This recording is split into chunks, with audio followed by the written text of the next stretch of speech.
जय गुरुदेव ओ जय गुरुदेव, जय गुरुदेव ओ जय गुरुदेव। प्रगटे हृदयना आंगणे मुझ शक्ति शत दीपावली, तम सावरणने भेदनारी दिव्य ज्योतिष कावली। सहु दुखियों ना दुख कापू एहवी मुझ भावना, मुक्त थई सहु सौख्य पामे एवी रहे नित कामना। संताप से जो कोई मुझने शांति तेहने आपवा, संतोष पूर्वक हूँ सहु ते आत्मगुण विकसाववा।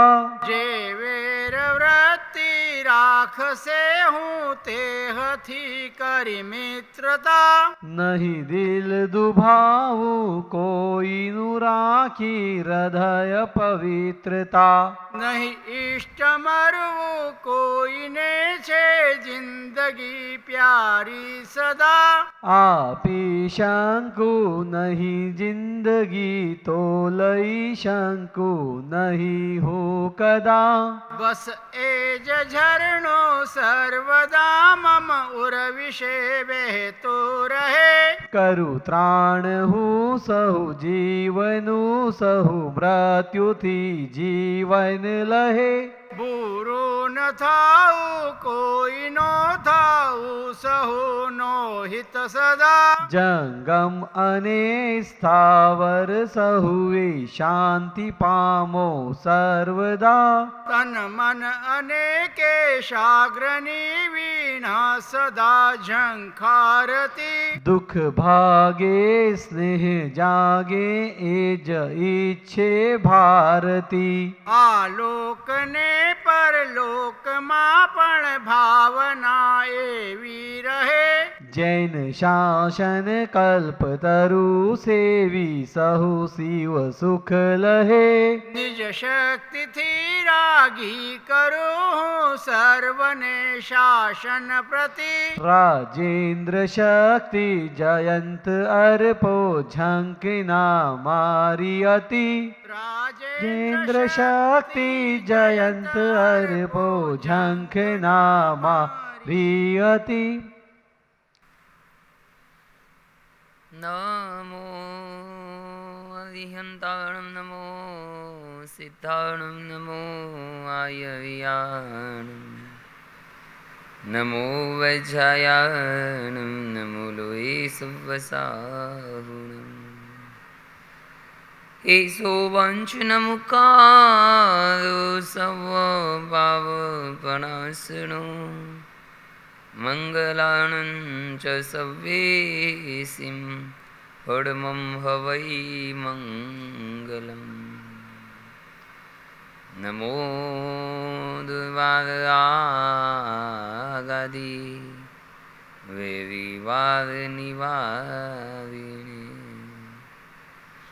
अर्हते योगिनाथाय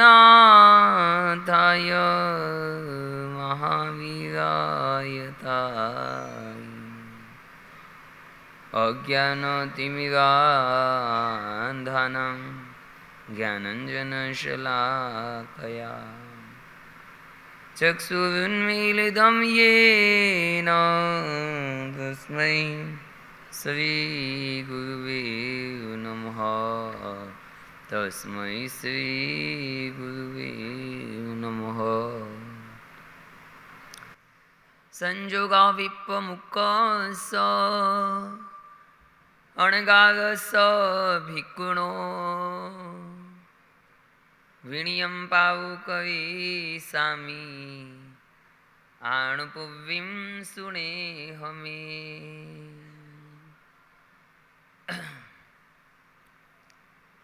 विनय गुण का पहले अध्ययन में हमने महत्व भी समझा। विनय का स्वरूप मात्र उत्तराध्ययन ही नहीं समझाता है, अनेक ग्रंथों में विनय का सुंदर स्वरूप समझाया गया है। धर्म रत्न प्रकरण के 21 गुण, उसमें भी विनय को लिया गया है। श्रमण जीवन के लिए सबसे उपयोगी ऐसा 10 वैकालिक सूत्र, उसमें संपूर्ण 9वां अध्ययन विनय का लिया गया है।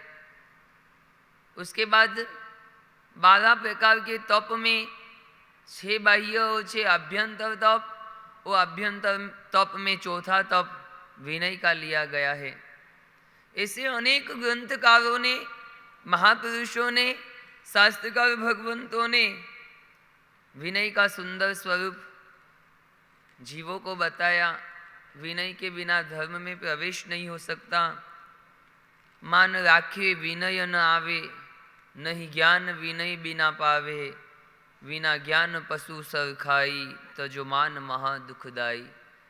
हमारे गुरुदेव ने अहंकार की सच्चाई में ये शब्द लिखे, मान राखे विनय न आवे, नहीं ज्ञान विनय बिना पावे, बिना ज्ञान पशु सर खाई, तजो मान महा दुखदाई। तम सांबड़ जो सहुवाई, तजो मान महा दुखदाई। कहने में तो, पहचान में हम भले इंसान हो, लेकिन कहते हैं कि विनय, मान रखते हैं तो अहंकार रखते हैं तो विनय नहीं आता है, विनय नहीं होता है तो ज्ञान नहीं आता है, और ज्ञान नहीं होता है तो इंसान बिना ज्ञान का पशु के समान होता है। इसलिए मूल में हर जगह विनय को स्थापित किया, और ऐसे ही विनय का अध्ययन बताते हुए हमने 48 गाथाओं के अंदर भगवान ने जो विनय का स्वरूप समझाया, वही स्वरूप सुधर्मा स्वामी ने जम्बू कुमार को समझाया, और क्रमशः पुण्योदय से उत्तराधन सूत्र का अनुपम श्रवण का योग आज हमें भी प्राप्त हुआ। क्रमशः 36 अध्ययनों में अलग अलग अध्ययनों के द्वारा मानव जीवन को सफल करने की बात यहाँ पे बताई। बहुत ही मूल्यवान यह जीवन। एक मुसाफिर कर रहा था, यात्रा करते करते आगे बढ़ रहा था। किसी ने उस व्यक्ति को कह दिया, जिस जंगल में से तुम जाने वाले हो ना, उस जंगल में एक कल्प वृक्ष आने वाला है, और कल्प वृक्ष के सामने खड़े रहकर तुम जो भी इच्छा प्रकट करोगे, सब इच्छा तुम्हारी पूर्ण हो जाएगी। लेकिन कल्प वृक्ष को पहचानना कैसे? फिर भी बात को सुनकर आगे बढ़ा। बढ़ते बढ़ते जंगल में प्रवेश किया। बहुत सारे वृक्ष उसको दिख रहे थे, लेकिन कल्प वृक्ष कौन सा भला, ये इसको पता नहीं था। आगे जाकर एक पेड़ के नीचे एक संत बैठे थे। उस संत को पूछा, मैंने सुना इस जंगल में कल्प वृक्ष है, आप कितने वर्षों से यहाँ पे साधना कर रहे हो, आपने कल्प वृक्ष को देखा है क्या?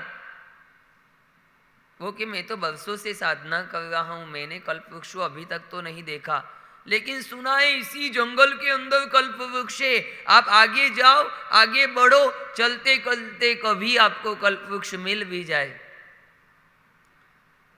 मुनि साधु संत ने भी कहा, मैंने देखा नहीं, लेकिन मैंने भी सुना है कि इस जंगल में कल्प वृक्ष है।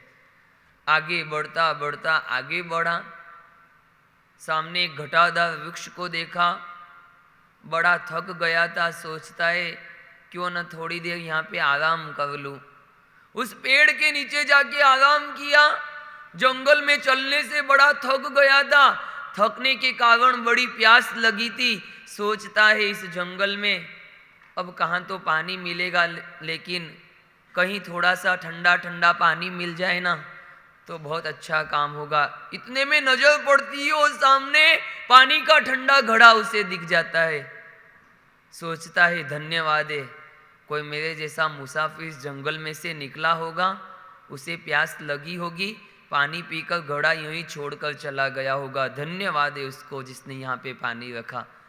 खड़ा होता है, घड़े में से ठंडा ठंडा पानी पीता है, वो वापिस सोने की तैयारी करता है। सोचता है अब भूख बहुत लगी है, थोड़ी बहुत कहीं मिठाइयाँ मिल जाती, लेकिन इस जंगल में तो कहाँ कोई मिठाई होगी, ने कहाँ कोई खाने का होगा। लेकिन मिल जाता तो बड़ा अच्छा रहता। नहीं, इतने में नजर पड़ती है सामने बड़े बड़े थाल मिठाइयों के पड़े हैं। सोचता है जंगल में मिठाइयाँ कहाँ से आ गई, होगा कोई पुण्यशाली रख के चला गया होगा। अपन मिठाई तो खाओ, आम को खाओ, गुटली क्या देखना, कहाँ से आया किसको देखना, अपन तो आनंद लेना सीखो। मिठाई खा ली पेट भरकर ने, अब आने लगी नींद।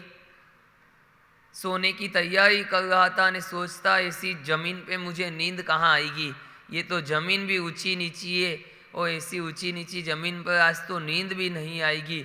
कहीं पलंग होता तो अच्छी बात होती, शांति से सो तो जाता। इतने में नजर गई वो सामने अच्छा पलंग है और पलंग के ऊपर अच्छी गादी बिछी हुई है। सोचता है यहाँ से कहाँ पलंग आ गया।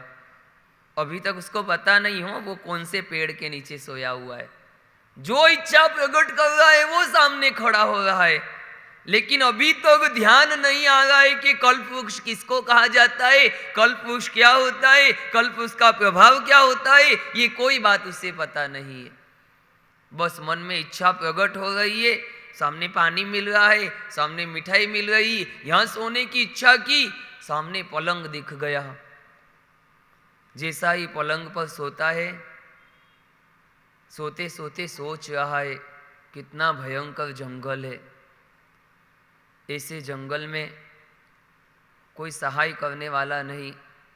उस संत का भला हो जिसने मुझे कह तो दिया इस रास्ते पे आगे बढ़ो, कल्प वृक्ष तुम्हें मिल जाएगा। मुझे कल्प वृक्ष तो मिला नहीं, लेकिन इतनी सारी चीजें मुझे यहाँ पे मिल गई। भला हो उस संत का। सोते सोते सोचता है कि इतने भयंकर जंगल में व्यक्ति अकेला घूम रहा हो, अचानक कहीं से शेर आ जाए तो भला करेगा क्या वो अकेला अकेला। क्या सोच रहा है, अचानक कहीं शेर आ जाए तो अकेला व्यक्ति जंगल में भला करेगा क्या, उसे बचाएगा क्या। वो जैसे देखता है सामने शेर आके खड़ा हो गया, घबरा गया। अब क्या करूं, अब कहाँ जाऊं, अब कौन बचाए। अब सोचता है कि ये शेर जो मुझे खा जाए तो। जो सोचते हैं वो सब होता है। किसका प्रभाव, ये कल्प वृक्ष का प्रभाव। वो जैसा ही सोचता है ऐसा ही सीधा शेर उसके ऊपर दहाड़ता है, वो उसे मारकर खा जाता है। भला इंसान कल्प वृक्ष के नीचे ही खड़ा था, कल्प वृक्ष का इतना प्रभाव भी उसे दिख रहा था, लेकिन सोच सोच कर ऐसा ही सोचा कि शेर आ जाए तो आ गया, शेर मुझे खा जाए तो ये खा भी गया। कल्प वृक्ष से भी अधिक मूल्यवान ये मानव का जीवन। वो तो कभी इच्छा पूरी करेगा तो इस भव में तुम्हारी इच्छा पूरी कर देगा, लेकिन ये मनुष्य का जीवन, यहाँ जितना भी सोच सकते हो ना उतना कर भी सकते हो। जीवन में धनवान बनने की सोचो तो धनवान बन सकते हो, सोचो तो मेरी 2-4 दुकानें हो, गाड़ियाँ हो, घर हो, वो भी हो सकता है। अगर यहाँ सोचो कि मैं मोक्ष में चला जाऊँ तो भी संभव है कि नहीं। लेकिन कभी सोचते हो क्या, जाना तो बड़ी दूर की बात है, कभी मन में सोचा भी है तुम लोगों ने। कल्प वृक्ष से भी अधिक मूल्यवान ये मानव का जीवन, लेकिन ऐसा जीवन मिलने के बाद भी तुम सोच सोच कर क्या सोचते हो, कहीं शेर न आ जाए, कोई मुझे शेर न खा जाए, ऐसी ऐसी इच्छाएं प्रकट करते हो और उसी इच्छा में तुम्हारा जीवन पूरा हो जाता है। कितना सुंदर मनुष्य का जीवन, लेकिन कंप्लेनों में ही ऊंचा नहीं आते हम। कभी सिर दुख रहा है, कभी पेट दुख रहा है, कभी बच्चा मान नहीं रहा, कभी दुकान बराबर नहीं चल रही है, कभी ग्राहक नहीं आते, कभी जो माल ले गए वो पैसे देने नहीं आते। पूरी जिंदगी तुम्हारी ऐसी फरियादों में बीत गई, आज तक ऐसी कोई कंप्लेन नहीं की कि मैं कब इस झंझट से मुक्त हो जाऊं, कब इस जन्म मरण से मुक्त हो जाऊं, कब इन विषय कसायों से मेरी आत्मा मुक्त हो जाए। ऐसी कोई चिंता इस जीव ने कभी की नहीं, और नहीं की तो ये कल्प वृक्ष जैसा मानव जीवन भी इसके लिए कोई फल देने वाला नहीं बनता है। इसलिए ज्ञानी कहते हैं कि अब थोड़ा सा सोचना चाहिए। मरते मरते रावण ने कितनी सलाह दी थी, 3। मैंने आपको कितनी बताई, दो बताई, पहली कौन सी बताई थी? तुभे जानो अहम न जानामि। सुमित्रा नंदन कहा किसको? लक्ष्मण को। लक्ष्मण एक बार आया तब रावण ने कुछ भी नहीं कहा, लेकिन फिर राम ने सलाह दी कुछ ज्ञान प्राप्त करना हो तो विनय पूर्वक जाओ, उसके सिर पर नहीं उसके चरणों में जाकर खड़े रहो और उसे कहो हमारे ऊपर बहुत बड़ा भार आने वाला है, अयोध्या की बहुत बड़ी जवाबदारी हमारे सिर पर आने वाली है, आपके जीवन का कोई अनुभव हमको कहो। जब ऐसा विनय, ऐसा अनुनय, ऐसी प्रेम भरी बात जब रावण को कही तो रावण की आंख में आंसू आ गए।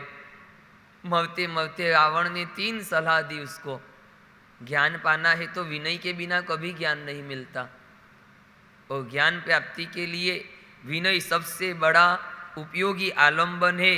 तो अब रावण ने पहली सलाह उसको दी थी कि कभी कोई गलत काम करने की तुम्हें इच्छा प्रकट हो तब किसी अच्छे व्यक्ति की सलाह ले लेना चाहिए। क्या कहा था? कभी भी जीवन में कोई गलत काम करने की इच्छा प्रकट हो किसी अच्छे व्यक्ति की सलाह लेना। मुझे भी भाव आया था सीता का हरण करने का, ये गलत काम तो था, लेकिन मैंने किसी अच्छे व्यक्ति की सलाह नहीं ली थी। जिन्होंने मुझे सलाह दी वो भी मेरे खुशामद खोर थे, मेरे चापलूसी करने वाले लोग थे, उन्होंने मुझे अच्छी सलाह नहीं दी, और अच्छी सलाह नहीं दी तो मैंने ये गलत काम कर दिया, मैं सीता का अपहरण करके आ गया। दुनिया में 2 तरह के लोग हमारे साथ होने चाहिए, का तो ब्रेक जैसे, का स्पीड ब्रेकर जैसे। ब्रेक होता है ना तो रोक देता है, स्पीड ब्रेकर होता है तो गाड़ी थोड़ी सी धीरे करके लेनी पड़ती है। अच्छा काम कभी करो, किसी गलत काम करने का विचार आए तो अच्छे व्यक्ति की सलाह लेकर करना। हो सकता है वो तुम्हारे लिए ब्रेक का भी काम कर दे, हो सकता है तुम्हारे लिए स्पीड ब्रेकर का भी वो काम कर दे। मेरे जीवन में मैंने ये सलाह, ये काम किया, पहली सलाह को मैंने जीवन में नहीं अपनाया, जिसका ये परिणाम आया, आज मेरी ये स्थिति बन गई है। लक्ष्मण सोचता है बड़े भैया ने कितना अच्छा काम किया मुझे यहाँ भेजकर, नहीं आता तो मुझे इतनी अच्छी सलाह रावण के द्वारा मिल नहीं सकती थी। अब दूसरी सलाह देता है रावण, कहता है कि आवेश में कभी आकर कोई काम नहीं करना। बहुत सी बार कोई जोश आता है ना, जोश में आकर काम कर देते हैं, और जोश में अगर कोई व्यक्ति आ जाता है तो फिर उसे कोई रोक भी नहीं सकता है। दुनिया में इतनी आत्महत्याएं होती है, कैसे होती है? जोश में आकर करते हैं। कोई पटरी के नीचे जाके सो जाता है, कोई कुएं में जाकर कूद जाता है, कोई आग, स्वयं अपने आप को आग लगा देता है। ये सब काम कैसे होते? समझदार इंसान ऐसे काम करता है? कभी गधे ने फांसी लगाई ऐसा सुना तुमने? कभी शेर ने झेल खा लिया ऐसा तुमने सुना? कभी कोई कुत्ता पटरी के नीचे जाके सो गया ऐसा सुना? जितने भी गलत काम किए ना सब इस इंसान ने किए हैं। क्यों किए हैं? समझदार इंसान कभी ऐसे गलत काम नहीं करता, ये आवेश में आ जाता है ना। कभी जोश में आके दीक्षा ली तुमने? हाँ, अच्छे काम कभी जोश नहीं आते। आओ जोश में, चलो 28 में करो प्रवेश, पता चले तुमको, जो होगा सो देखा जाएगा। हाँ, आ जाओ जोश के अंदर और लग जाओ 28 के अंदर सामूहिक। कुछ भी हो जाए इस बार तो 28 पूरी करेंगे गुरु के सानिध्य में। कम से कम एक 28 तो जीवन की हमेशा की याद बन जाएगी। पर्वाधिराज पर्युषण के अद्भुत दिन, और ज्ञानी भगवान तो कहते हैं पर्वना दाड़ा सांकड़ा। पर्व के दिन कितने जल्दी निकल जाते हैं पता ही नहीं चलता। बोलो कितने दिन हो गए चातुर्मास के? पता चला क्या? वो 40 दिन ऊपर निकल गए, पता ही नहीं चला। तुम्हारी जिंदगी के 50 साल निकल गए तो भी तुमको पता ही नहीं चला। भले काले बाल कर लो तो उससे क्या होता है? हाँ, भले नकली दांत बिठा लो तो उससे क्या होता है? भले न डाई करवाओ तो उससे क्या होता है? कुछ भी करवाओ, ये ऊपर का डेकोरेशन तुम्हारे अच्छे के लिए, तुमको अच्छा लगे इसलिए। बाकी उम्र को तो न तुम घटा सकते हो न 1 इंच बढ़ा सकते हो, कुछ भी नहीं हो सकता। इसलिए ज्ञानी कहते हैं कि आवेश में कभी आओ। रावण की दूसरी सलाह थी, आवेश में कभी मत आना। मैं भी आवेश में आकर काम कर रहा था, मुझे मेरे सगे भाई विभीषण ने सलाह दी थी, भैया ये काम मत करो, ये काम तुमको शोभा नहीं देता है। मैंने विभीषण की बात भी नहीं मानी और सीता का अपहरण कर लिया। लक्ष्मण की आंख भी आंसुओं से भर गई। गलत तो काम रावण ने किया, लेकिन जाते जाते कितना दुख है, कितना पश्चाताप उसे हो रहा है कि मैंने जो भी किया अच्छा काम तो नहीं किया। मैंने आवेश में आकर जो काम किया उसका परिणाम आज मेरे सामने है। इसलिए जिंदगी में इन बातों का जरूर ध्यान रखना। वो तीसरी सलाह रावण ने दी थी, अच्छे काम में कभी भी विलंब मत करना। क्या कहा? काम कभी भी अच्छा करो तो विलंब मत करना। मैं भी जब सीता को अपहरण करके लाया, युद्ध करने के लिए मैं जब जा रहा था राम के साथ, तब मंदोदरी ने मुझे सलाह दी थी, देखो तुम युद्ध अगर जीत भी जाओगे, सीता तुम्हारे वश में भी अगर हो जाएगी, लेकिन मैं नहीं मानती हूं कि सीता को तुम वश कर सको या सीता तुम्हारे वश में हो जाए। आग एक बार जला नहीं सकती, ये संभव हो सकता है, लेकिन सती सीता मृत्यु का वर्ण करेगी, लेकिन तुम्हें वश नहीं होगी। मुझे भी इस समय ये अच्छा विचार तो आया ही था कि कुछ भी हो जाएगा, युद्ध में जीत सकता हूं, लेकिन सीता मेरे वश हो, ये बात मेरे लिए, मुझे भी ऐसा अच्छा विचार तो उस समय आया था। लेकिन मैंने सोचा युद्ध नहीं करूंगा तो दुनिया कहेगी राम परास्त हो गया, राम ने अपनी हार स्वीकार कर ली, इसलिए मैंने उस बात को सोचा नहीं। अच्छा विचार आया था, उसको भी मैंने एक साइड रखकर युद्ध किया। युद्ध में हार भी गया, लेकिन अच्छे काम में, अच्छे विचार में विलंब किया, उसका ये परिणाम आया कि आज मुझे हारना पड़ा। न तो सीता मेरे हाथ में आई, न जीत मेरे हाथ में आई। इसलिए मेरे जीवन की ये 3 सलाह तुम हमेशा याद रखना। विभीषण की बात अगर मैं मान लेता तो आज ये दिन नहीं होते। मैंने विभीषण की बात का विरोध किया, सीता का अपहरण किया, और विभीषण मुझे छोड़कर युद्ध में राम के साथ हो गया। लंका में आग लगी ना, किसके कारण लगी? विभीषण के कारण ही लगी।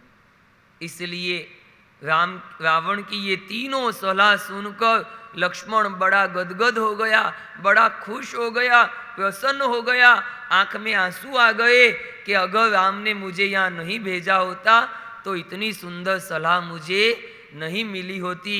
और ये सलाह के मूल में भी अगर कुछ था तो ये विनय धर्म था, और विनय का पालन हमारे जीवन में हमको हमेशा करना चाहिए। विनय से गुरु की कृपा प्राप्त होती है, विनय से धर्म का फल प्राप्त होता है, विनय से गुणों की प्राप्ति होती है। और ऐसे विनय धर्म का अनुसरण करके हम जल्दी जल्दी मोक्ष को प्राप्त करें, ऐसी ज्ञानियों की यह सुंदर वाणी और इस वाणी का अनुसरण करते हुए हम धीरे धीरे अब अगले अध्ययन में प्रवेश कर रहे हैं। पहला अध्ययन विनय पूर्ण हुआ। दूसरा अध्ययन अब है परिसह। परिसह का मतलब होता है सहन करना। यह बातें श्रमण जीवन की बातें हैं। भगवान महावीर ने स्वयं ने इन परिसहों का स्वरूप बताया है। साधु के जीवन में कैसी भी परिस्थिति आ जाए, अनुकूल या प्रतिकूल, साधु अपने संयम से कभी चलित नहीं होता है। और साधुओं के इन गुणों को श्रवण करके हमें भी ऐसे अपने आप को सहनशील बनाना चाहिए।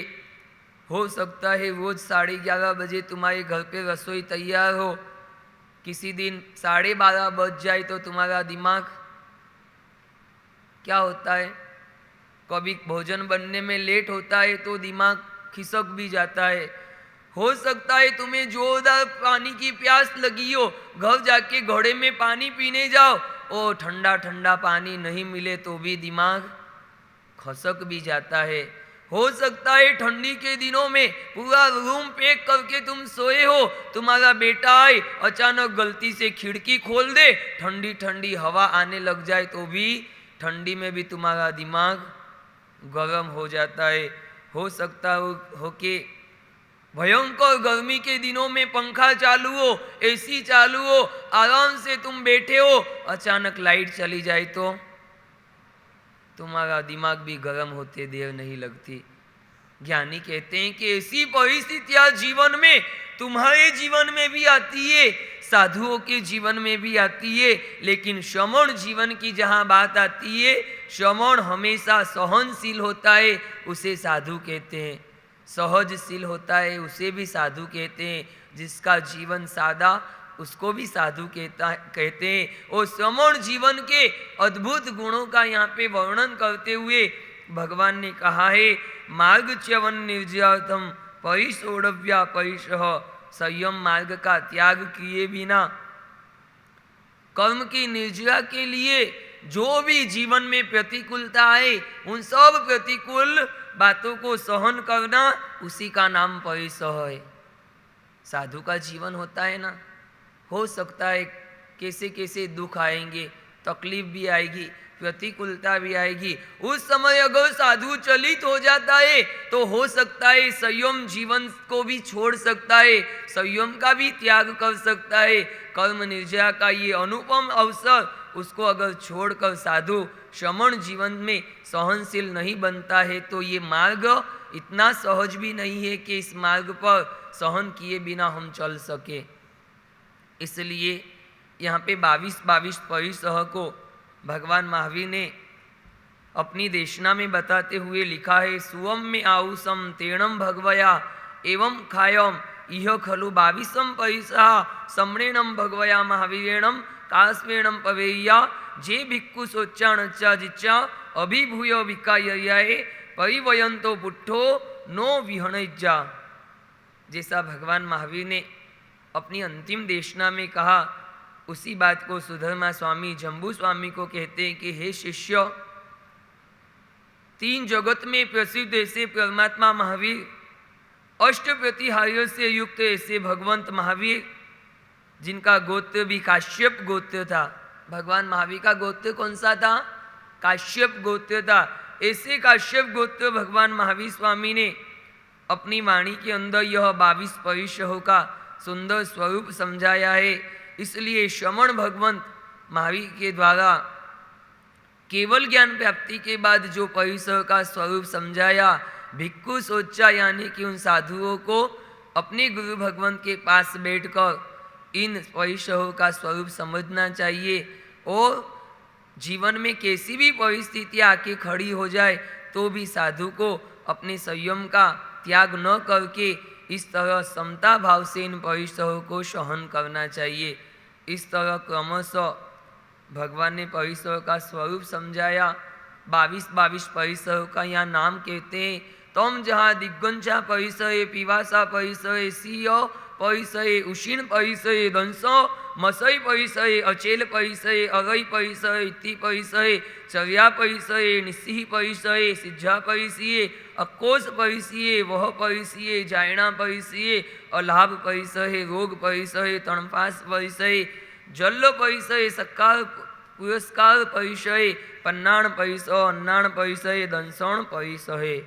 ये 22 परिसरों के नाम खुआ, पीवा, सासी, उन्नम, दंसा, चेला रहित थियो, चर्या, निस्सिह, सिज्जा, अक्कोस वह जायणा, अलाभ रोग तणपासा, मल सत्कार परिसा, पन्ना अन्नाण सम्मतम, इयो 22 परिसह। 22 परिसरों के यहाँ पे नाम कहे।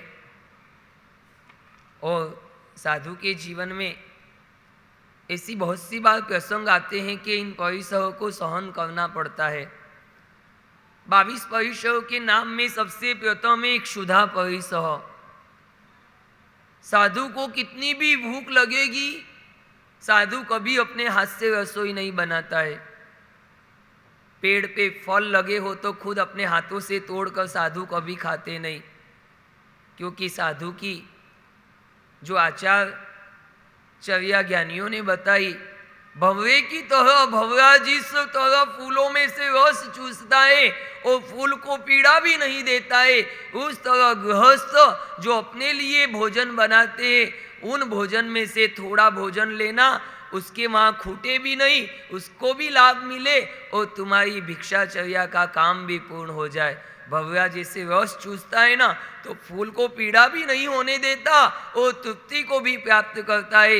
इस तरह गोचरी का मतलब होता है गाय के जैसे, गाय थोड़ा थोड़ा घास सब जगह चरती है ना, उस तरह साधु भी घर घर जाकर थोड़ा थोड़ा आहार लेकर आता है और मिल जाए तो तपोवृद्धि, नहीं मिले तो संयम वृद्धि।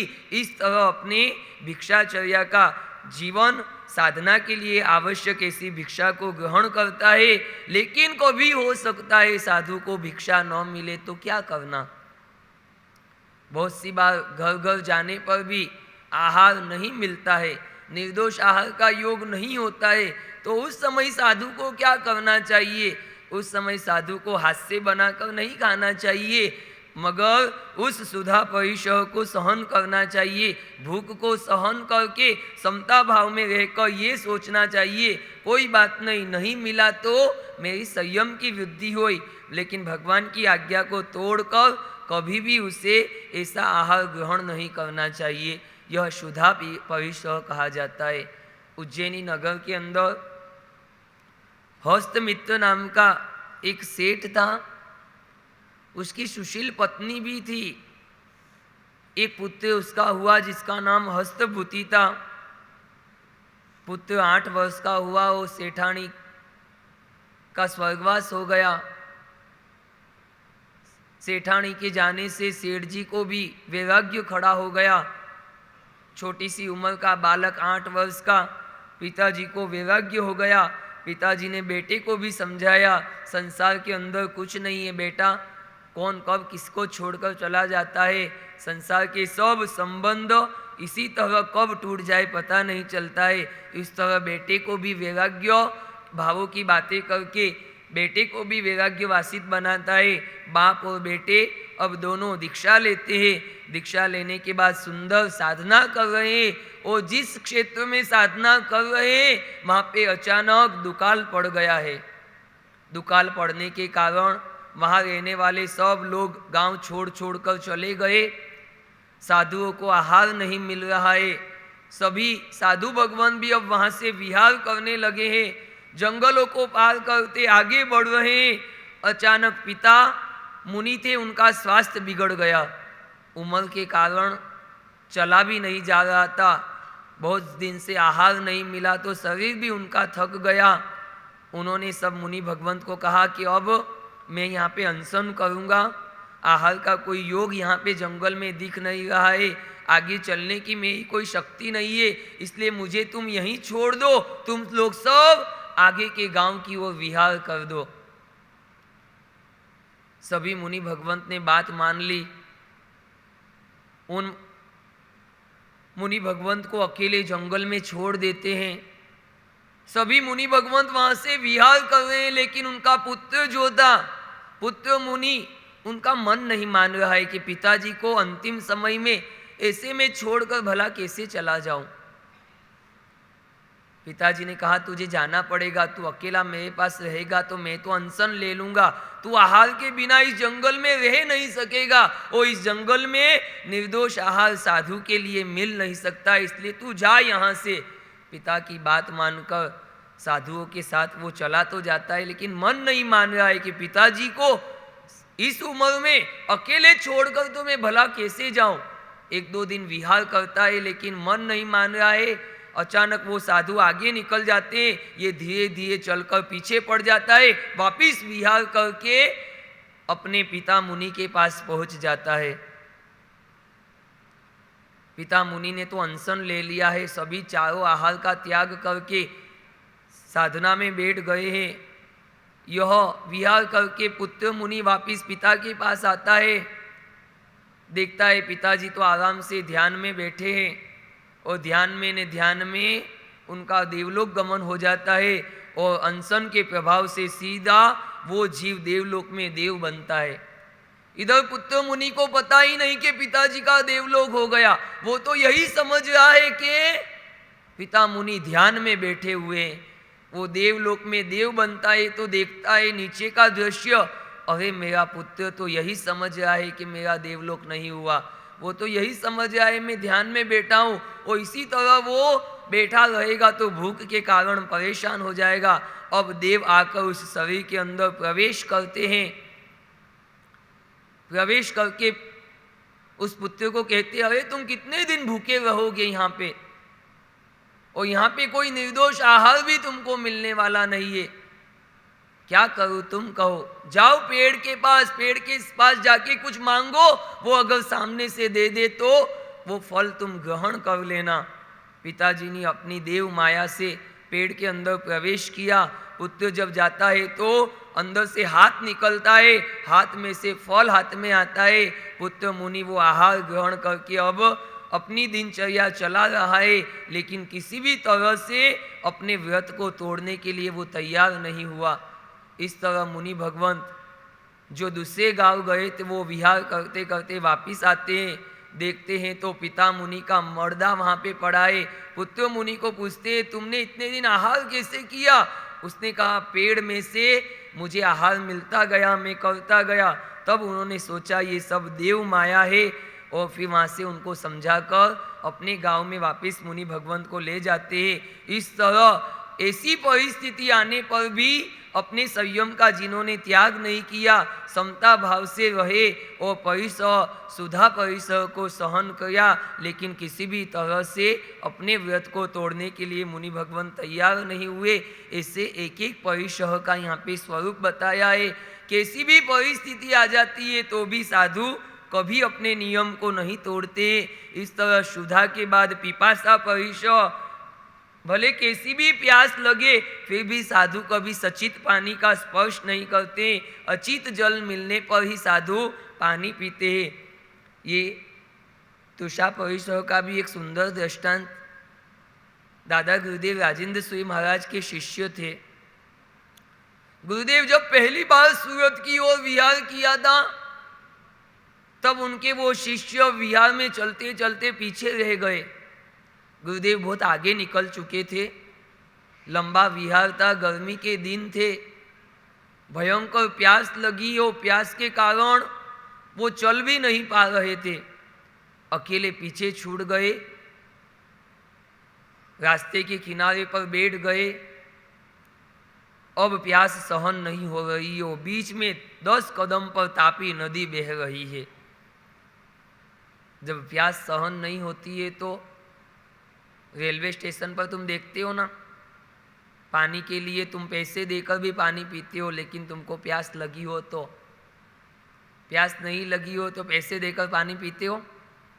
जहाँ पानी ऐसे के ऐसे कितना भी तुम ढोल देते होंगे, लेकिन जब प्यास लगती है तो पैसे देकर भी तुम पानी खरीदते हो, पीते भी हो। उस समय मुनि भगवान सोचते हैं आसपास कोई भी नहीं भी देख रहा है, थोड़ा सा अगर पानी तापी नदी का लेकर पी भी लऊं तो कौन देखने वाला है यहाँ पर मुझे, और जो भी होगा प्रायश्चित बाद में गुरुदेव से जाकर ले लूंगा। लेकिन ऐसा कोई अशुभ विचार उस समय गुरुदेव के शिष्य ने नहीं किया।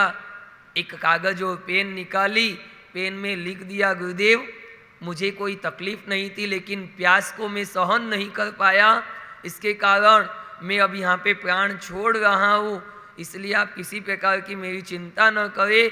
और कागज लिखकर वहाँ पे रखते हैं। प्यास के कारण सहन नहीं हो रहा है, समता भाव से मुनि भगवंत के वहीं पे प्राण छूट जाते हैं।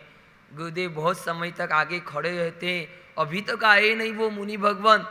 बहुत इंतजार करने के बाद वापिस पीछे जाकर देखते हैं तो मुनि भगवंत का वहाँ काल धर्म हो गया। पास में चिट्ठी पढ़ते हैं, गुरुदेव कोई तकलीफ नहीं थी लेकिन प्यास सहन नहीं हो पाने के कारण मैं अपने प्राण छोड़ रहा हूँ। गुरुदेव देखते प्यास में तापी नदी बह रही है, इतनी भयंकर प्यास लगी है, उसके बाद भी पिपासा परिसर को इन्होंने सहन करते हुए प्राण छोड़ने को तैयार हुए, लेकिन सचित पानी का स्पर्श मुनि भगवंत ने नहीं किया। इस तरह शुभ भाव में रहकर उन्होंने वहाँ पे प्राण को त्याग दिया, लेकिन किसी भी तरह से संयम से चलित नहीं हुए। ऐसे सुधा परिसर का मतलब होता है भूख को सहन करना, लेकिन दूषित आहार को ग्रहण नहीं करना, तृषा को सहन करना, लेकिन सचित पानी कभी ग्रहण नहीं करते, कैसी भी ठंडी आए लेकिन अकल्प्य वस्तुओं को कभी सहन उपयोग नहीं करते, अग्नि का भी कभी स्पर्श नहीं करते, कैसी भी भयंकर गर्मी पड़ती हो लेकिन स्नान की जो इच्छा नहीं करते, छत्री आदि का जो उपयोग नहीं करते, ऐसे मुनि भगवान गर्मी में उष्ण परिसर को सहन करते हैं। फिर पांचवा बताया दंश परिसर, मच्छर, माकड़, डांस, कैसे भी जीवों का जहाँ उपद्रव हो लेकिन उन जीवों के प्रति मन में कभी द्वेष भी नहीं लाते हैं और कभी उन जीवों को मारने का प्रयत्न भी नहीं करते। हमारे यहाँ तो सब कितनी दवाइयाँ आ गई, मच्छर को मारने की दवाइयाँ, डांस को मारने की दवाइयाँ। अब तो कैसे स्प्रे तुम्हारे घर में आ गए, सीधे स्प्रे करो तुरंत मच्छर वहाँ पे मर जाते हैं। ऐसे नहीं करना चाहिए। यहाँ पे तो साधु ऐसे उपसर्ग आने पर भी उन जीवों को मारने का भाव नहीं रखते, उन जीवों को किसी प्रकार से उनके प्रति द्वेष भी नहीं रखते। कम से कम हमारे को इतना नहीं हो तो कम से कम उन जीवों को मारने का प्रयत्न तो नहीं करना चाहिए। जैनापूर्वक जैसे भी उसका निकाल होता हो ऐसे करना चाहिए। दवाइयाँ डाल डाल के मारने का भाव कभी रखना नहीं चाहिए। साधु जीवन के इन गुणों को श्रवण कर हमारे जीवन में भी कभी ऐसी परिस्थितियाँ आए तो किस तरह हमें भी सहनशील बनना चाहिए, ये सब बातें यहाँ पे बताते हैं। अचेल का मतलब होता है वस्त्र, जीर्ण वस्त्र नहीं मिले तो भी साधु दुखी नहीं होते, लेकिन महंगे वस्त्र पहनने की कभी इच्छा नहीं करते। और अति का मतलब प्रतिकूलता आने पर भी साधु परेशान नहीं होते, अनुकूलता आने पर कभी खुश नहीं होते। फिर स्त्री परिसर यानी कि स्त्री संयम मार्ग में विघ्न करता है। स्त्री से जितना हो सके कम संपर्क रखना ये साधु जीवन का एक आचार होता है। स्त्री परिसर में भी साधु कभी चलित नहीं होते। नौवा बताया है चर्या, यानी कि एक स्थान पे साधु को ज़्यादा नहीं रहना चाहिए। उसको पानी की जैसे बहता पानी निर्मला होता है इस तरह गांव गांव और नगर नगर में जाकर विचरण करना चाहिए। एक जगह रहने पर साधुओं को राग का बंधन होता है। मात्र चातुर्मास के लिए भगवान की एक आज्ञा होती है तो उसे रुकना पड़ता है और उस साधु जीवन में किसी भी तरह से राग का बंधन हो, इसलिए भगवान ने कहा किसी एक स्थान में साधु को हमेशा नहीं रहना चाहिए, नवकल्पी विहार करना चाहिए। फिर 10वां बताया है निषद्या, यानी कि शून्य स्थानों में साधु को नहीं रहना।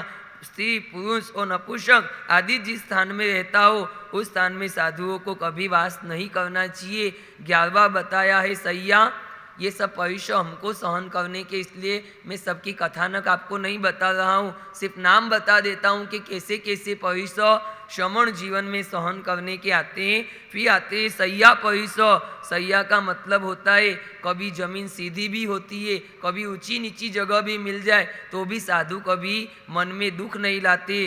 कैसे भी जगह मिलते हैं तो वहाँ पे संथारा करके आराम से अपनी रात व्यतीत करते हैं।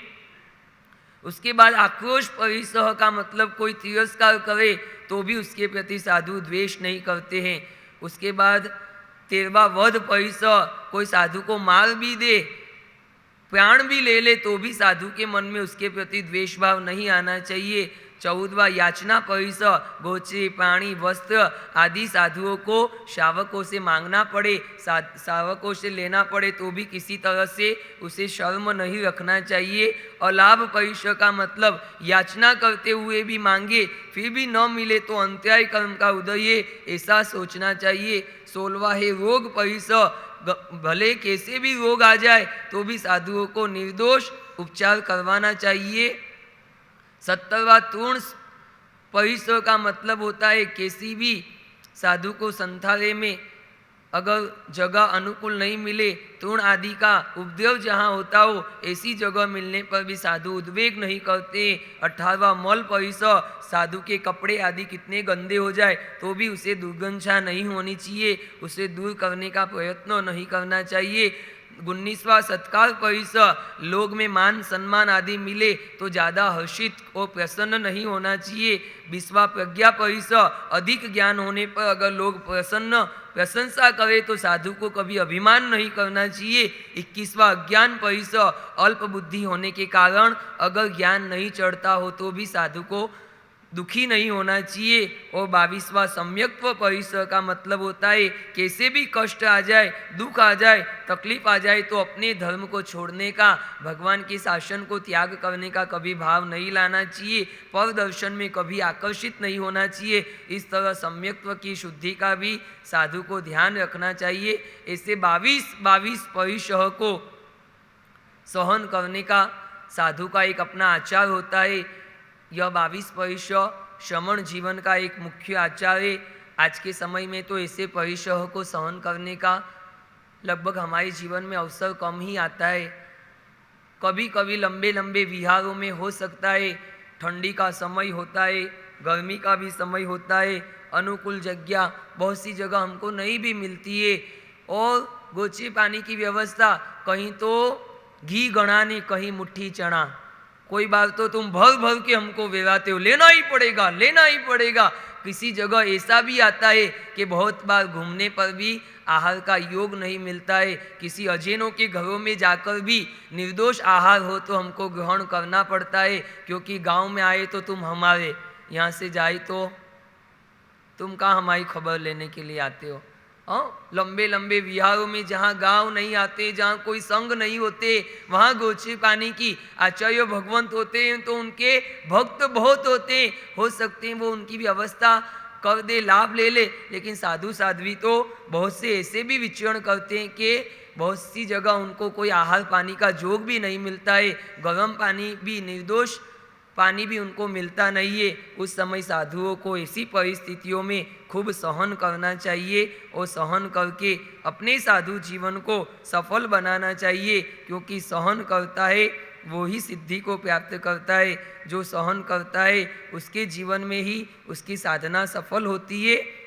इस तरह पात्रता के अनुसार जो श्रमण जीवन मिला, ये दूसरे अध्ययन के अंदर 22 परिसर की सुंदर बात यहाँ पे की। ऐसे पहले अध्ययन में 48 गाथा है, दूसरे अध्ययन में 46 गाथा है। अगर 46 गाथा का मैं वांचन करने जाऊँ तो अभी वापस 15 दिन बीत जाए, और फिर तीसरे अध्ययन में 15 दिन बीत जाए तो 4 महीने में 4 अध्ययन भी अपने पूरे हो नहीं सकते। लेकिन जो आपके लिए आवश्यक है उन सबका स्वरूप मैं आपको समझा देता हूँ। पहले अध्ययन विनय अध्ययन सबसे आवश्यक अध्ययन था, इसलिए मैंने 15 दिन तक विनय का सुंदर स्वरूप समझाने का आपको प्रयत्न किया। 48 गाथा, उसके बाद 46 गाथा परिसर अध्ययन किए। ये 22 परिसर श्रमण जीवन में सहन करने की भगवान की आज्ञा होती है। और क्रमशः अब तीसरे अध्ययन, कोई अध्ययन तो श्रावक जीवन में काफ़ी उपयोगी है, और तीसरा अध्ययन तो सबसे उत्तम चतुरंगी अध्ययन है। लेकिन उस अध्ययन को अब अपन आगे श्रवण करेंगे, क्योंकि गुरुदेव पधारेंगे तो विक्रम चरित्र का भी श्रवण साथ साथ में करना है। पर्वाधिराज पर्युषण की सुंदर आराधना करने का हमारे सामने अवसर आ रहा है, क्योंकि तीर्थ भूमियों में आपको जाना हो ना, दुनिया में 2 चीज़ें पवित्र करती है, एक तो पर्व और एक तीर्थ। लेकिन दोनों की एक विशेषता ये होती है, तीर्थों में तुमको सामने जाके चल कर जाना पड़ता है। अब यहाँ पे 1 किलोमीटर पे सागो दे, 2 किलोमीटर पे बिबड़ो दे, तुमको जाना तो पड़ता है ना। सागोद की यात्रा करना हो तो 1 किलोमीटर इधर, बिबड़ोद की यात्रा करना हो तो 2 किलोमीटर इधर। बोलो पर्युषण के लिए तुमको कहाँ जाना पड़ेगा? पर्युषण में कहीं भी नहीं जाओ तो भी हर साल पर्व की दिन सामने चलकर हमारे घर पर आते हैं। बस हमको तैयारी रखना है कि पर्वाधिराज की सुंदर से सुंदर हम आराधना करें। हमारे जीवन को सफल करने के लिए ये आराधना का अवसर हमको मिला है, इसलिए आराधना करके अपने जीवन को सफल करने का प्रयास करना चाहिए। जिंदगी का अवसर बहुत सी बार अनुकूलता और प्रतिकूलताएं जीवन में आती रहती है। प्रतिकूलताओं में हम धर्म को ज़्यादा करने का प्रयास करते हैं, अनुकूलताओं में धर्म से हम दूर रहने का प्रयास करते हैं। एक बार जंगल के अंदर क्या हुआ, एक व्यक्ति जा रहा था, अचानक झाड़ियों में से एक चीता निकल आया। अब बचने के लिए भागने का प्रयास किया उसने, नहीं दौड़ता नहीं, इससे भी ज्यादा स्पीड में दौड़ने लगा। इतना दौड़ा, वो आगे ने, चीता उसके पीछे। दौड़ते दौड़ते इतना दौड़ा, और दौड़ते दौड़ते देखा तो आगे बहुत गहरी खाई आ गई। इधर चीता, इधर, अब कहाँ जाएंगे, कहाँ जाना बोलो। तुम भी, बहुत से लोग आज आश्चर्य में पड़ गए कि वहां भी प्रवचन, यहाँ भी प्रवचन, तो कहाँ जाए, वहां भी स्वामी वत्सल, वहां भी स्वामी वत्सल, कहाँ कहाँ जाए, क्या क्या खाए। अवसर तो सबके सामने कभी कभी ऐसे आके खड़े हो जाता है, क्या करना चाहिए। अब इसके सामने भी प्रश्न है, का खाई में पड़ूं, का चीते के वश में हो जाऊं। फिर भी सोचता है कुछ ना कुछ प्रयास तो करूं। रास्ता बताने वाला अगर कोई होता हो ना तो हम चल जाए, उस समय तो रास्ता भी उसे कौन बताए। अगर वो किसी को पूछे मैं क्या करूं, इधर कूदूं के उधर जाऊं, दोनों तरफ से तीसरा रास्ता तो था नहीं। वजन बहुत बढ़ गया तो डॉक्टर साहब ने कहा थोड़ा वजन कम करो। क्या कहा, थोड़ा वजन कम करो। घर जाके घरवाली को कहा डॉक्टर ने मुझे कहा है वजन कम करो, लेकिन खाना देखो तो वो का वो बिल्कुल आहार कम नहीं किया। पत्नी ने कहा थोड़ा खाना तो कम करो, नहीं क्यों कम करो, डॉक्टर ने वजन कम करने का कहा, खाना थोड़ी कम करने का कहा। ऐसी बहुत सी बातें हम भी पकड़ पकड़ कर चलते हैं। जब मिले तब खाने के लिए तैयार, लेकिन आराधना आए तो एक दूसरे का मुंह देखते हैं, हमसे होगा नहीं, हम कर सकेंगे नहीं। शक्तियों को तुम्हारी दृष्टि से सोचते हो कि हम कर सकेंगे नहीं, लेकिन जहाँ गुरु की कृपा बरसती है, गुरु का आशीर्वाद होता है तो असंभव भी संभव बन जाता है। इसलिए 28 के लिए थोड़ा सा मन को तुमको मनाना पड़ेगा, मन को मजबूत करना और पर्युषण में 28 करने का भाव तो रखना। कोई रास्ता नहीं बताई तो बात अलग है, मैं तुमको जोश बता रहा हूं तो तुमको जोश में धीरे धीरे आना ही पड़ेगा। अब सोचता है कि अब कोई रास्ता नहीं दिख रहा है, इधर खाई और उधर चीता। बताओ मैं तुमसे सलाह लूं, क्या करना चाहिए उसको। कई डॉक्टर साहब कई करना चाहिए, कोई पॉइंट दबाना चाहिए, क्या करना चाहिए उसको। खाई में कूद जाना चाहिए या चीते के वश में हो जाना चाहिए। वो भी कल घूम रहा है ना, देसी चाहिए कि विदेशी, काली चाहिए कि गोरी, पढ़ी लिखी चाहिए कि अनपढ़, सब घूमते घूमते अब अंतिम बोर्ड आया था, कौन सा, संस्कार वाली चाहिए या बिना संस्कार वाली। कहाँ घुसना चाहिए उसको, संस्कार वाली में कि बिना संस्कार वाली में। बिना संस्कार वाली में। चलो गुरुदेव पधार रहे हैं, बता ही देता हूं। उसने सोचा कि लाना तो संस्कार वाली, और जैसा ही उसके अंदर गेट में प्रवेश किया, वहां पे बहुत बड़ा कांच लगा हुआ था। उस कांच पे लिखा हुआ था आपकी सोच, आपकी अपेक्षा, आपकी इच्छाएं बहुत ऊंची ऊंची है, लेकिन इस कांच में अपना मुंह देखो, उसके लिए तुम योग्य हो क्या। पढ़ी लिखी भी चाहिए, देसी भी चाहिए, ये भी चाहिए ना, दुनिया में सब तुमको चाहिए, लेकिन कभी अपनी पात्रता को तो देखो। हमारा पुण्य इतना काम करता है कि दुनिया के सब सुख हमको मिल जाए, ये सब संभव नहीं है। इसलिए पुण्य को बढ़ाने के लिए आराधना करना चाहिए, कर्म निर्जरा के लिए तपस्या करनी पड़ेगी, और कर्मों की निर्जरा के बाद ही जीव का मोक्ष हो सकता है। तो अब तपस्या के लिए तुम्हारा मन मजबूत करना। अब वो खाई में पड़ता है या चीते के वश में होता है, वो बात मैं आपको अब कल बताऊंगा, ठीक है ना। जिन शासन के राजा पधार रहे हैं, जयंत सेन सुरेश्वर पधार रहे हैं, ऐसी ही कृपा बरसती रहे। गुरुवर के जयकारे, गुरुवर इतने उपकारी, जयंत गुरु चरणों में झुकते हैं सब नर नारी। जय गुरुदेव, ओ जय गुरुदेव, जय गुरुदेव, ओ जय गुरुदेव। पार्वती नंदन पधार रहे हैं, ऐसी ही कृपा बरसती रहे। पर्वतीराज परिसर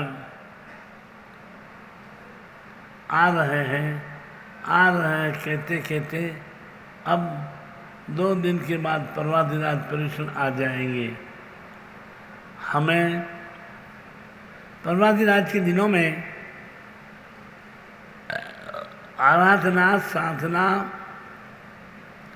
उपासना एवं भक्ति करके पर्वतीराज को पर्वतीराज की सफलता प्राप्त करना है। आराधना, साधना, उपासना और भक्ति 4 बातें करना है। हम सामायिक प्रतिक्रमण, औषध इत्यादि करके आराधक बने। परमात्मा की पूजा, स्नात्र पूजा और परमात्मा के संबंध के साथ हमारे अपने स्वयं के जीवन में आराधना के साथ उपासना करें और पर्वतीराज के दिनों में तपस्या करके अपने स्वयं के मन को, तन को और अपने अंतर को तपा करके देखें कि सच में मेरे में कितनी शक्ति है, मैं कितना कर सकता हूँ। सब कुछ कर सकते हैं, केवल मात्र मन हमारा कमज़ोर है। कमज़ोर मन ने हमको सब प्रकार की आराधना करने से पीछे रखा है। बाकी मन यदि हमारा मजबूत है तो कोई संसार की शक्ति नहीं जो कि हमको हमारी आराधना करते हमें रोके। हम अपने मन को मजबूत बनाएं, मन को व्यवस्थित कर लें। मन के हारे हार है, मन के जीते जीत। ऐसा कहते हैं कि मन से हार जाता व्यक्ति और मन से ही जीत जाता है। मन जिसका मजबूत वो हमेशा विजयी होता है, मन जिसका कमज़ोर वो हमेशा पराजित हो जाता है। इस बात को, आराधना की ऐसी बातों को आपको व्याख्यान में सुनाया जा रहा था। छोटे महाराज आपको कह रहे थे। मैं तो आपको कई दिनों से रुके पड़े विक्रम चरित्र की बात को आगे सुनाता हूँ। अवंतिका नगरी में एक देव आया और विक्रम को प्रतिष्ठानपुर नगर की पुरुष द्वेषी सुकोमला राजकुमारी की बात को सुना गया और कह गया, राजन तुम ही शक्तिशाली हो, तुम ही प्रभावशाली हो और तुम ही उस सुकोमला के मन को, पुरुष द्वेषी मन को पुरुष प्रेमी बना सकते हो। जाते जाते देवता एक गोली दे गया, गुटिका दे गया। कह गया इस गुटिका के प्रभाव से राजन तुम चाहो जैसा अपना रूप बना सकोगे। तुम महिला का रूप कर सकोगे, पुरुष का रूप कर सकोगे।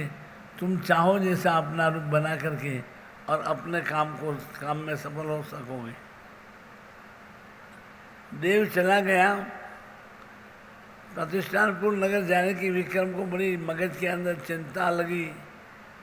इच्छा हुई कि मुझे तो जाना है और उस सुकोमला के मन को बदलना है। ऐसा करते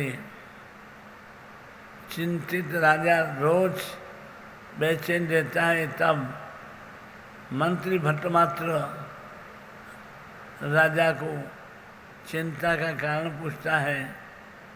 राजन, चिंता की कोई ज़रूरत नहीं। इस संसार के अंदर आप जैसे प्रभावशाली, आप जैसे शक्तिशाली, आप जैसे पुण्यशाली ऐसे राजा को किसी बात की चिंता नहीं होना चाहिए।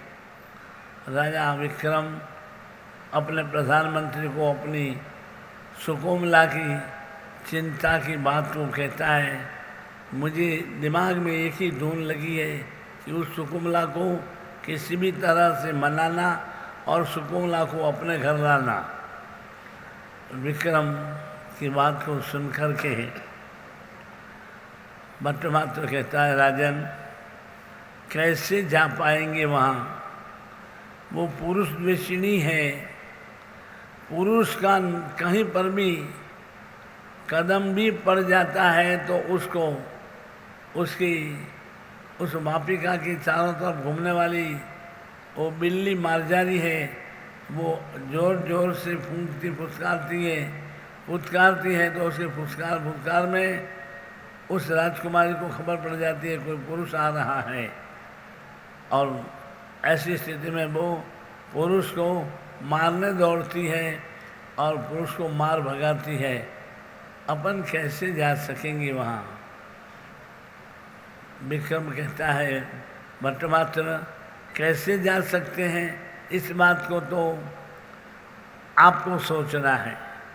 मंत्री महोदय आप हो, आपके पास में अनेक प्रकार की शक्ति, समझ, बुद्धि सब कुछ है। आप अपनी बुद्धि से इस बात को किसी भी तरह से जमाने की कोशिश कीजिए।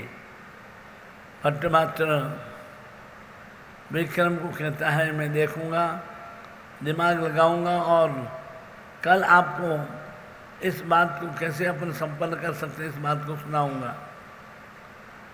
राजा विक्रम राज्य संचालन कर रहा है। अवंतिका उज्जैनी नगरी में विक्रम का चारों तरफ प्रभाव है। विक्रम की चारों ओर छाया और छाती है। दिन बीत जाता है। दूसरे दिन प्रधानमंत्री राज्यसभा में आते हैं। कहते हैं, राजन इस काम को करने के लिए प्रतिष्ठानपुर नगर में सुकोमला से संपर्क जिस किसी का है उससे अपन अपना संपर्क करें, उससे मिले और उससे मिल कर के और उस सुकोमला तक पहुंचने का अपन प्रयास करें। विक्रम ने कहा, कैसे भी हो, कौन है क्या है ये आपको ढूंढना है। भट्टमात्र कहता है, राजन मैंने ढूंढ लिया है। अपने नगर में दो नगर नायिका हैं, एक मदना है और दूसरी कामकेली। इन दोनों का प्रतिष्ठानपुर की नगर नायिका के साथ में संबंध है। ये लोग उनके वहाँ आते जाते रहते हैं। अपन मदना और कामकेली से संपर्क करें और उनको बुला करके अपन बात पूछें। दूसरे दिन मदना और कामकेली को राज्यसभा में बुलाया जाता है और पूछा जाता है कि प्रतिष्ठानपुर में आपकी कोई संबंधी रहती है। दोनों जनी कहती हैं कि हाँ, हमारी बहन वहाँ है और हमारा उनसे संपर्क है और हमारी बहन राजकुमारी सुकोमला के महल में हमेशा जाती है और उसको गीत संगीत और नृत्य सब करके खुश करती है। तब तो रास्ता मिल गया, अपन चले। मदना कामकेली को कहा कि अपने को जाना है और राजकुमारी सुकोमला तक पहुंचना। मदना कामकेली कहती है, साहब ये बात तो हो गई, लेकिन वो पुरुष को बिल्कुल देखना नहीं चाहती है। पुरुष का उसके वहाँ प्रवेश नहीं है। तो राजा कहता है, चिंता नहीं, मेरे पास गुटिका है। गुटिका के प्रभाव से मैं स्त्री का रूप कर लूँगा और भट्टमात्र भी स्त्री का रूप कर लेगा। भट्टमात्र, मैं, तुम दोनों और पांचवा मेरे साथ होगा अग्निवेताल। अग्निवेताल के साथ से सहयोग से अपन प्रतिष्ठानपुर नगर पहुंच जाएंगे। 5 घोड़े मंगवाए गए और 5 घोड़ों पर 5 सवार हो गए और प्रतिष्ठानपुर तरफ रवाना हो गए। प्रतिष्ठानपुर नगर ज्यों ज्यों नजदीक आता जाता है त्यों त्यों विक्रम भट्टमात्र से कहता है, भट्टमात्र ध्यान रखना, खूब सावधान रहना। विक्रम ने अपना नाम विक्रमा कर दिया और भट्टमात्र का नाम भट्टमात्रा हो गया और 5 चारों ही स्त्री का रूप करके धीरे धीरे प्रतिष्ठानपुर नगर में पहुंचते हैं। प्रतिष्ठानपुर नगर के बाहर दूर एक बहुत बड़ा बगीचा था। उस बगीचे में 5 जने रुकते हैं। रुकने के बाद विक्रम कहता है भी तुम जाओ दोनों अपनी बहन से मिलो। तब मदना और कामकेली दोनों जनी प्रतिष्ठानपुर नगर में जाती हैं और इधर 5 घोड़ों को लेकर के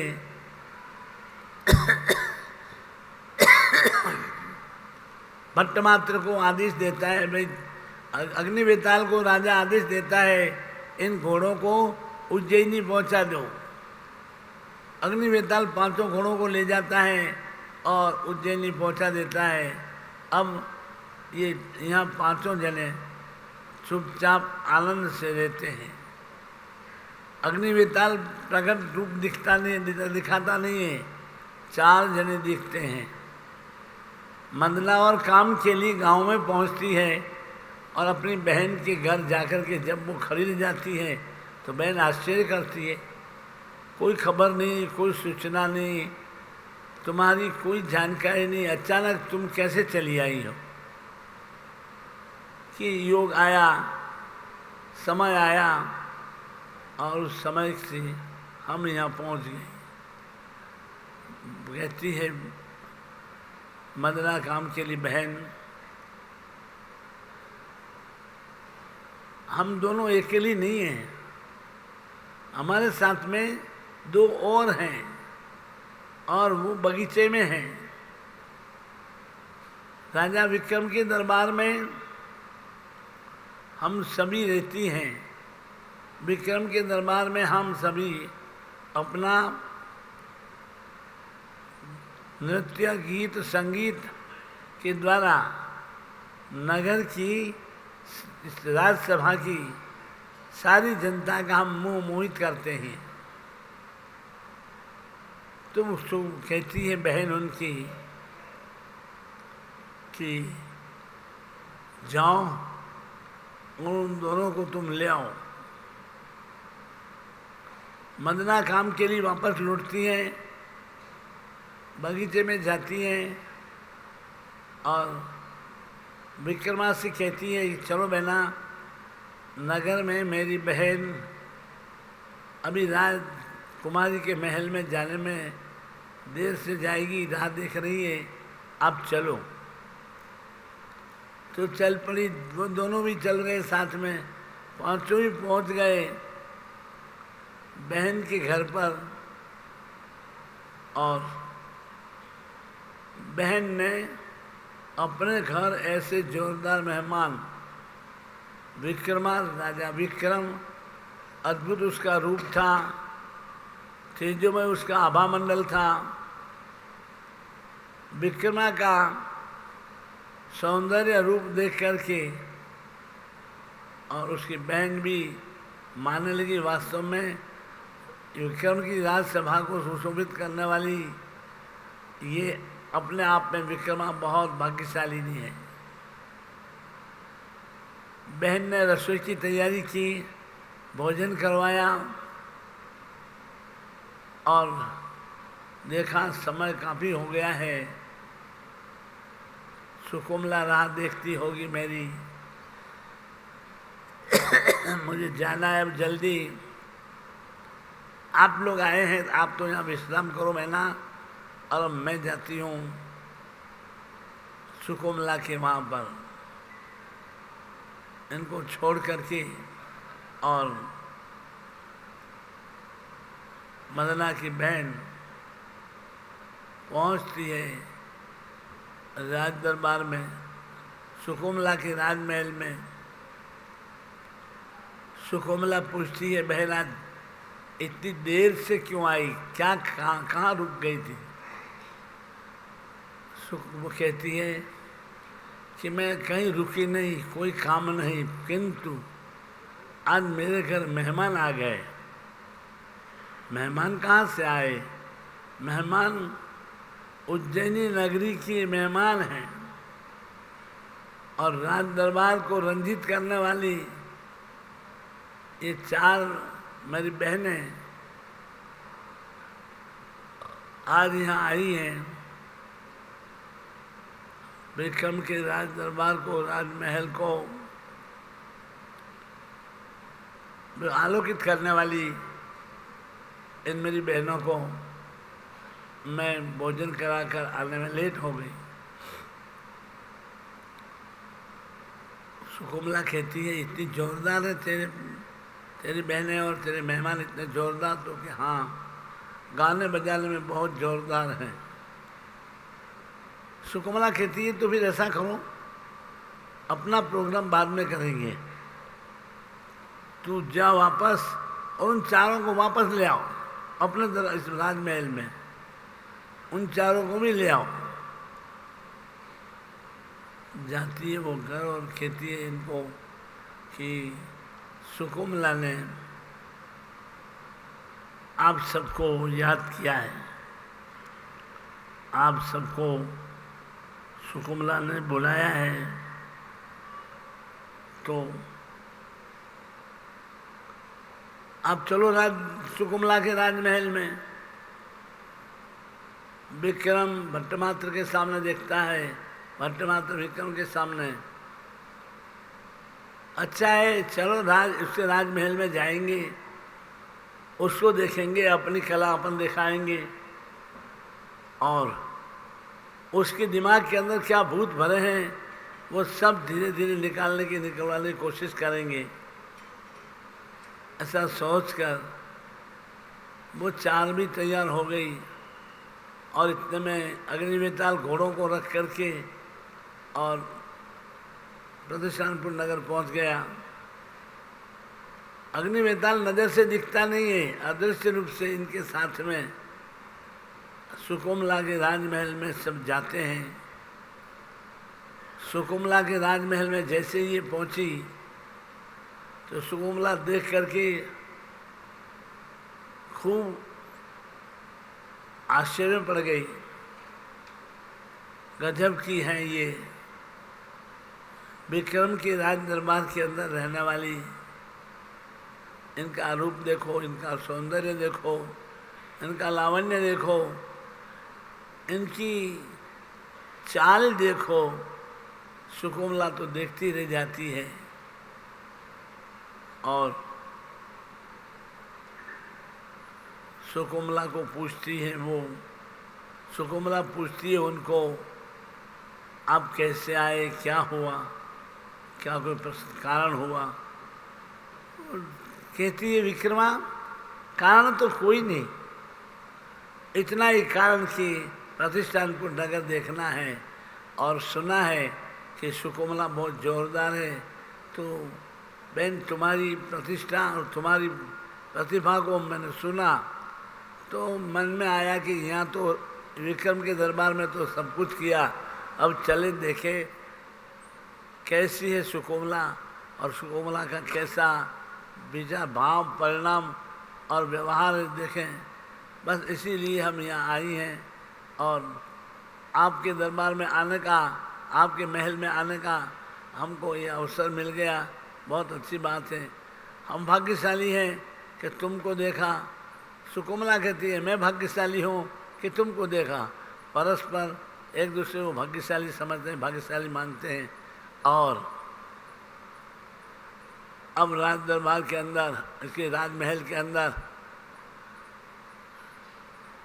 सुकुमला मदना काम के लिए की बहन नृत्य करती है तो राज सुकुमला रोकती है। आज तो के नृत्य अवंतिका से आई, इन चारों का नृत्य देखेंगे, तेरा अब रहने दे। सौभाग्य मंजरी उसका नाम था, उसको कह दिया बहन आज तू रहने दे, आज तो नए आए, इन नई आई नगर नायिकाओं का नृत्य देखूंगा और इनको राज दरबार अवंतिका के दरबार को आलोक सुशोभित करने वाली इस चारों जनी का, इन चारों जनियों का नृत्य में देखूंगा, गीत सुनूंगा, संगीत सुनूंगा। अब बात सुनने की आई, बात देखने की आई तो विक्रमा भट्टमात्र से पूछता है। भट्टमात्र विक्रमा दोनों मदना काम के लिए को पूछते हैं कि ये तो कह रही है कि इनका नृत्य और गीत संगीत सुनेंगे, अब गीत संगीत कौन करेगा। विक्रमा ने कहा कि गीत तो मैं गा लूँगा। तो भट्टमात्र कहते हैं तो वाद्यंत्र में बजा दूंगा। तो मदना काम के लिए कहती है हम दोनों नृत्य कर लेंगी और सुकुमला की इस महल के अंदर सुकुमला के मन को जीतने की कोशिश करेंगे। इस तरह से तय करके अब चारों अपने नृत्य की तैयारी करते हैं। सुकुमला के राजमहल में चारों जनी अब किस प्रकार से नृत्य करते हैं और किस प्रकार नृत्य करती है वो चारों, सुकुमला के मन को किस तरह से जीतती हैं, कैसा होता है, ये सब हम कल कहेंगे।